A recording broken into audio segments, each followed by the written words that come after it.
히브리서 2장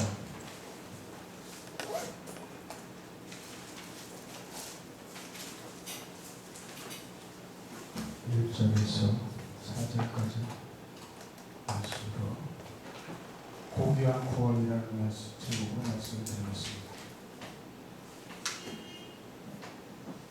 잠시 기도드립니다. 아버지 하나님 감사합니다. 이 시간 주님 함께 하셔서 주의 능력과 권세로 이 말씀이 바로 깨달아 전할 수 있게 하여 주시고, 또한 전하는 자나 듣는 우리 모두가 하나님의 은혜와 사랑을 말미암아 우리의 구원이 얼마나 크고 아름답고 고귀한 그러한 가치 있는 생명을 알게 하여 주시고, 세계 만방에 주님의 은혜와 사랑으로 말씀을 전하시는 이 아름다운 선교 방송이 주님 축복하셔서 이 말씀이 세계 모두에게 우렁차게 여러 목사님들의 모든 말씀이 전파되어지게 하여 주시고, 구원이 있게 하시고 비추어 주시옵소서. 감사하고 예수님의 이름으로 기도 올려옵나이다. 아멘. 오늘 제목은 고귀한 구원입니다. 우리가 말씀을 생각해 보며 우리가 구원을 얻는 것이 무엇인가라고 생각해 볼 때에 정말 우리의 구원은 우리의 영혼이 사는 것이고 영혼이 잘 되는 것이고, 또한 더 나아가 하나님으로부터 우리의 부르심을 받은 하나가 되는 그런 아름다움입니다. 그러나 이 말씀에 들을 때의 그 깊이를 우리는 가벼이 생각할 수가 있습니다. 그래서 오늘 본문 1절에 보면은 그러므로 모든 들은 것을 우리가 더욱 간절히 삼갈지니 폭 흘러 떠내려 갈까 염려하노라, 이렇게 말씀하셨습니다. 분명히 이렇게 될 수가 있기 때문에 하나님이 이렇게 말씀하시지, 한 번 구원을 얻은 자가 그대로 영원히 구원을 얻을 수 있다라는 이런 생각을 하시지 않았을 거라는 얘기입니다. 즉 하나님은 완전한 구원을 주시지만 우리는 그 구원을 소홀히 여기고, 또한 그 구원의 가치를 적게 여기고 다른 거에 모든 것을 새겨 듣는다면 참 진리의 말씀을 바로 새겨 들을 수가 없을 것이다라는 것입니다. 그래서 우리가 이 세상에 가장 소중한 것이 무엇이겠습니까? 묻지 않아도 모두가 다 아실 수 있는 그런 것입니다.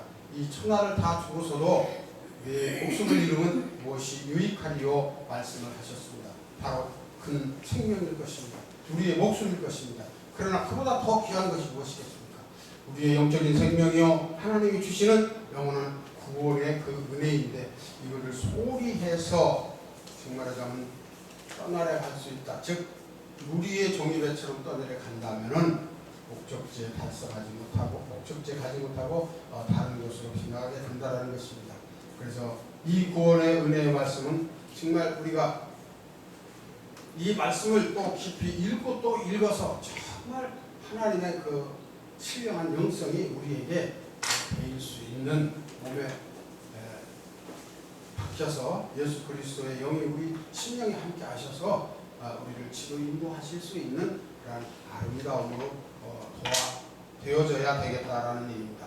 우리가 요즘에 짝퉁이 상당히 심하죠. 많지요. 가짜나 진짜나 거의 보기에 별 표가 안 납니다. 그러나 가짜도 씁니다. 왜요? 가짜는 값이 싸고 또 잃어버려도 부담이 없고 또 돈이 적게 드니까. 근데 진짜하고 가짜하고 가치는 어떻게 돼요? 가치는 가짜는 무용지물이고 진짜만 쳐주신다. 쓸 수 있고 누가 알아준다 그 말입니다. 그래서 어느 쪽이든지 우리가 가짜를 선택하기는 쉽습니다. 그러나 진실로 그 진실한 그 곳을 향해서 일을 한다고 할 때 거기에는 어려움도 많고 힘든 일들이 참 많을 것입니다.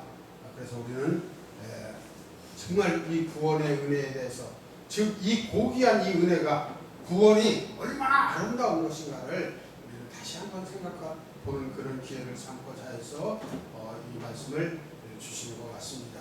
그래서 다 같이 은혜를 받는 시간이 된다면은, 그래서 여러 가지로 말씀을 하십니다. 2절에 보니까 천사들을 통해서 역사하신 그 말씀을 기억하게 하십니다. 천사들을 통해서 무슨 말씀을 하셨어요? 애굽에서 우선 재앙이 일어났죠. 또 그리고 광야에서는 불뱀의 사건이 일어났을 거예요. 시내산에서는 모세에게 하나님이 계명을 주셨고 그걸 지키라고 그렇게 말씀하셨습니다. 출애굽기 12장에 보면은 이렇게 기록이 됐습니다. 그래서 또한 민수기의 21장에도 이런 일들이 기록되었습니다. 근데 우리는 불벽을 쳐다보라고 쳐다보지 않는 사람과 비슷한 사람들이 많아요. 다시 말씀을 드려서 우리는 구원을 얻고 이 고귀한 은혜가 어디서부터 오느냐? 즉 하늘 위로부터 와지지만 오늘 우리가 눈으로 볼 수 있는 환경은 어디에 있어요? 지식이 어디에 있어요? 그 실존이 어디에 있습니까? 바로 그것은 하나님의 말씀, 기록된 말씀 안에 있습니다. 이걸 보라기도 안 봐요. 광야에서 불뱀을 들어서 그거를 보면은 저 불뱀을 보면은 뱀이 너를 물지 않고 네가 죽지 않으리라 그렇게 말을 하지만 이스라엘 백성들은 그를 안 보았습니다. 그리고 뱀에 물려 죽어요. 그런 상황을 우리는 볼 때 참으로 우리의 믿음이 택한 자에게만 하나님께 보신 자에게만 일어난다고 볼 수 있지만 그렇지 않다는 얘기입니다. 하나님은 구원 못 받게 방해하시는 일은 없어요. 또 그렇다고 해서 복음이 그렇게만 되어지지 그 사람에게만 전해진다는 것도 아닙니다. 바로 우리의 마음이 우리의 심령이 하나님을 향하는 마음이 있어지느냐 없어지느냐에 가장 귀한 그 초점을 맞춰준다라고 볼 수 있습니다. 그래서 여호수아와 갈렙은 어떻게 돼요? 가나안 땅을 들어가죠. 그렇지만 다른 분들은 못 들어가고 광야에서 모두 다 유리하다가 목숨을 잃게되는 그런 것이 있습니다. 세 번째로는 구원을 등한히 여기지 말라고 그랬어요. 앞에 말과 비슷한 말씀입니다. 그러나 생명보다 귀한 것이 뭐 있겠어요? 우리는 어떤 것을 다 한다 하더라도 우리의 영혼의 생명이 영원히 멸망을 당한다라고 하는 것 같으면 정말 우리는 그보다 더 처절한 게 어디 있겠습니까? 영원히 후회해야 되고 영원한 영벌이라는 것은 영원한 고통을 당하는 것이에요. 영원한 것은 정말 우리가 상상조차 할 수 없는 거잖아요. 우리 인간에게는 한계가 있습니다. 삼겹줄도 인장력에 한계가 있습니다. 그러나 지옥은 한계가 없어요. 끊어지지 않는다 그 말입니다. 대신 하나님 나라는 어떻게 돼요? 영원한 영속이잖아요. 영원한 영속은 그 무엇으로도 바꿀 수 없는 것이기에 우리는 생명을 위해, 즉 영적인 생명을 위해서 모든 걸 다 바쳐야 된다. 마태복음 10장 28절에 보면 우리의 몸과 영혼을 지옥에 멸하시는 자를 두려워하라고 했어요. 세상에 그 어떤 것도 두려워하지 말되 정말 하나님을 두려워 떨림으로 섬겨서 즉 구원에 이를 수 있는 그러한 우리 모두가 다 되어져야 된다는 겁니다. 그래서 육신보다 영혼을 더 귀히 여겨야 됩니다. 마태복음 18장 8절 9절에 보면 손이나 발이 범죄하거든 그것을 찍어내 버리라고 그랬어요.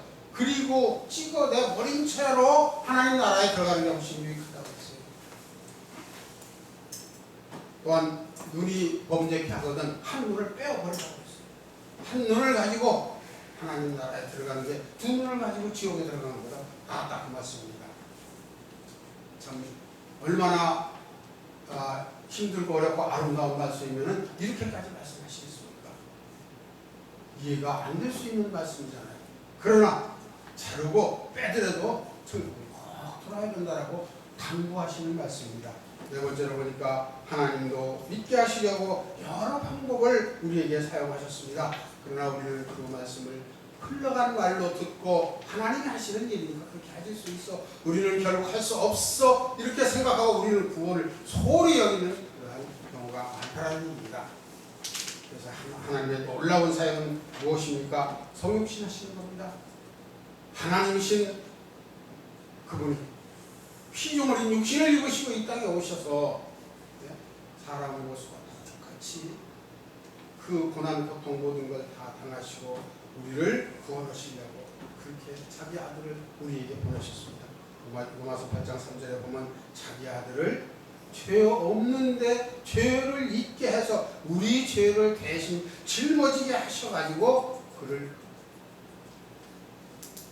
담당해 하셔서 우리를 구원하신다는 얘기입니다.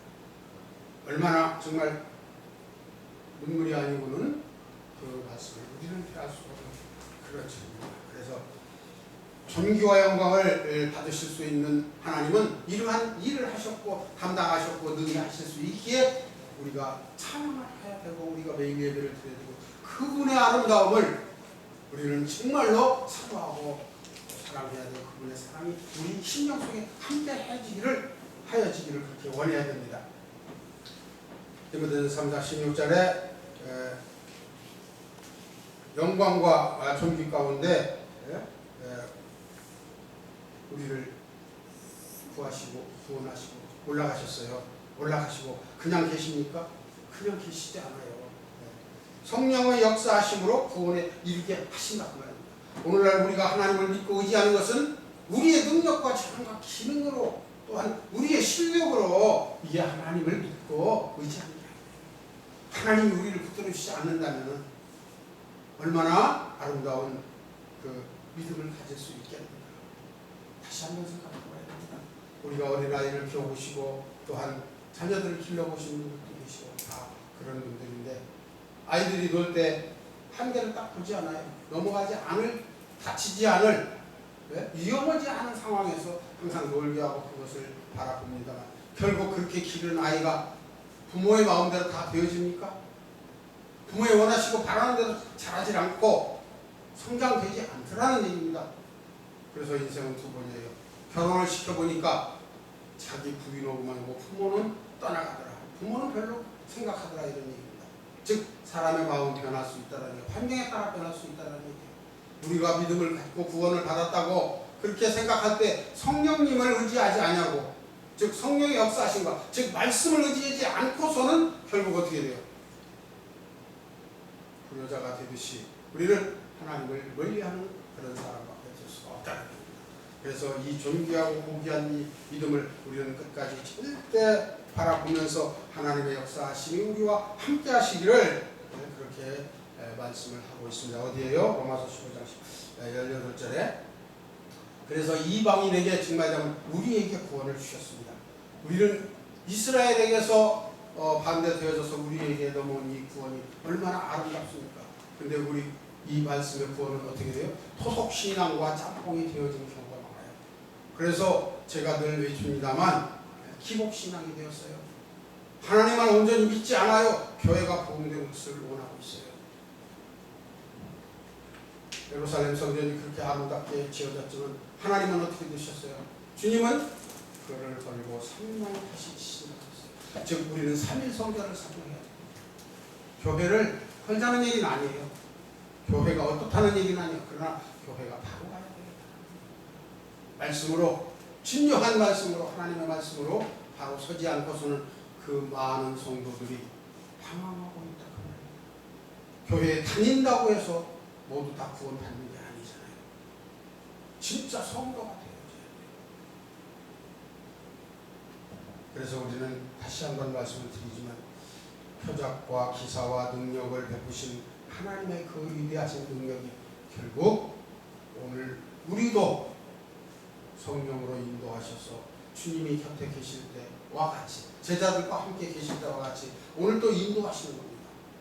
우리는 말씀을 믿고 의지하며 그분에게 기도하고 간구할 때에 틀림없이 하나님은 우리와 함께 하셔서 모든 것을 아름답게 다 해주십니다.